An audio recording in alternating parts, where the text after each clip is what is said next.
আসসালামু আলাইকুম।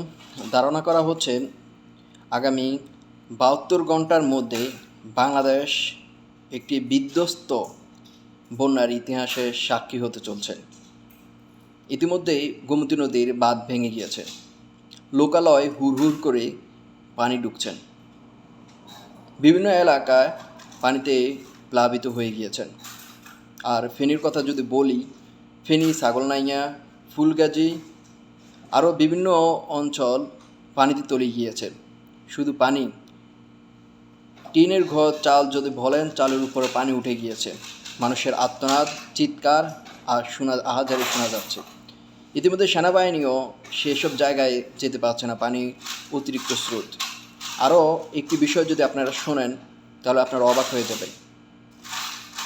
কাপ্তাই যেই বাঁধটি রয়েছে, বিপদ সীমার উপর দিয়ে পানি প্রবাহিত হচ্ছে। যে কোনো সময় কাপ্তাই বাঁধটি খুলে দিতে পারেন। এদিকে চট্টগ্রাম, রাঙ্গুনিয়া, রাউজান, খাগড়াছড়ি অবস্থা ভয়াবহ। শুধু তাই নয়, নোয়াখালীর অবস্থাও এখন ভয়াবহ দিক আকারে ধারণ করেছেন। যদি আরও একটি নিউজ আপনাদেরকে দিই, ফারাক্কা বাঁধের বিপদসীমার উপর দিয়ে পানি প্রবাহিত হচ্ছে। যে কোনো মুহূর্তে ফারাক্কা বাঁধ গেটটি খুলে দিতে পারেন।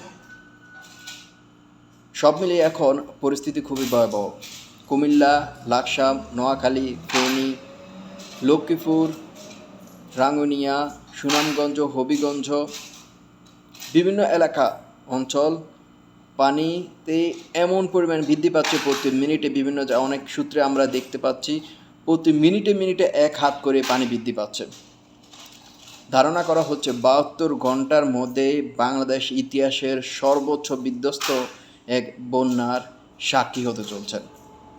আল্লাহর রহমত ছাড়া আর কিছুই করার নেই। যারা আজকে ভিডিওটা দেখছেন অন্তত শেয়ার করে দিবেন। আপনারা বিশেষ করে ত্রাণ এখন বাদ দেন, উদ্ধার অভিযানটা একটু সক্রিয় করুন। যাদের স্পিড বোট আছে, নৌকা আছে, যাদের হেলিকপ্টার আছে, তারা সাহায্য সহযোগিতা হাত বাড়িয়ে দেন। অনেক জায়গায় আমরা দেখতে পেয়েছি, আজারে শুনতে পেয়েছি, স্পিড বোট মালিকেরা ভাড়া বৃদ্ধি করে দিয়েছেন। আপনারা একটু সহানুভূতি দেখান, মানবতা দেখান, মানুষের পাশে দাঁড়ান। এই বিপদ মুহূর্তে যদি আপনারা মানুষের পাশে দাঁড়ান, আপনাদের কথা মানুষ আজীবন মনে রাখবে। কথাগুলো বলতে গিয়ে আমার চোখের পানি ধরে রাখতে পারতেছি না। যে অবস্থা প্রতিটা পরিবারের, ফেনীর কথা কি বলবো, নাজেহাল অবস্থা। পুরো কয়েকটা গ্রাম পুরা পানিতে প্লাবিত হয়ে গিয়েছে, যেটা দেখে মনকে বুঝাতে পারছে না। গভীর রাত, কিন্তু রাতটাই ঘুমাতে পারতেছি না। আর তাদের কী অবস্থা এখন? আল্লাহ তাআলা সবাইকে হেফাজত করুক, রক্ষা করুক। সবাই সবার জায়গায় একটু সচেতন থাকবেন, সতর্ক থাকবেন। আগামী ৭২ ঘন্টায় কী হয়, বাংলাদেশের উপর দিয়ে কী যায় বলা বাহুল্য।